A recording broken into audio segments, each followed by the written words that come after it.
तर जनतेच्या प्रश्नांसाठी आक्रमक होणारी 25 वर्षांपूर्वीची शिवसेना आता भाजप आणि विरोधकांना दाखवा आणि विधानसभेच्या तयारीला लागा, अशा सूचना उद्धव ठाकरेंनी आपल्या कार्यकर्त्यांना केल्या।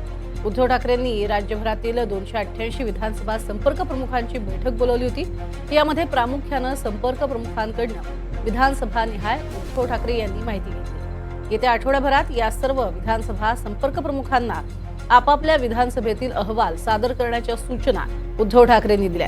यामध्ये विधानसभा निहाय पक्षाची ताकद, संघटनात्मक बांधणी, लोकसभेच्या निकालात विधानसभेमध्ये मिळालेलं मताधिक्य या सगळ्यांचा समावेश आहे आणि तसा अहवाल देण्याच्या सूचनाच त्यांनी केलेल्या आहेत। तर नेमक्या काय स्वरूपाच्या सूचना केलेल्या आहेत उद्धव ठाकरेंनी तेही पाहूयात। विधानसभेच्या तयारीला लागलेले पाहायला मिळत आहेत। उद्धव ठाकरे यांनी संपर्क प्रमुखांना सूचना केल्यात, विधानसभा निवडणुकीच्या तयारीला लागा।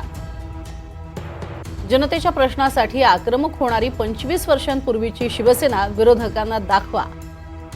विधानसभा मतदारसंघाचा अहवाल सादर करण्याच्याही त्यांनी सूचना केल्या। संघटनात्मक बांधणी, लोकसभेच्या निकालात मिळालेल्या मतांचा अहवाल आठवड्याभरात सादर करा, अशाही त्यांनी सूचना केल्या। शिवसेनेची ताकद असलेल्या मतदारसंघात मवियातनं ठाकरे गट जागा लढवणार आहे आणि त्याच दृष्टीने तयारीला लागा, अशा सूचना त्यांनी आपल्या सर्व संपर्क प्रमुखांना केल्या।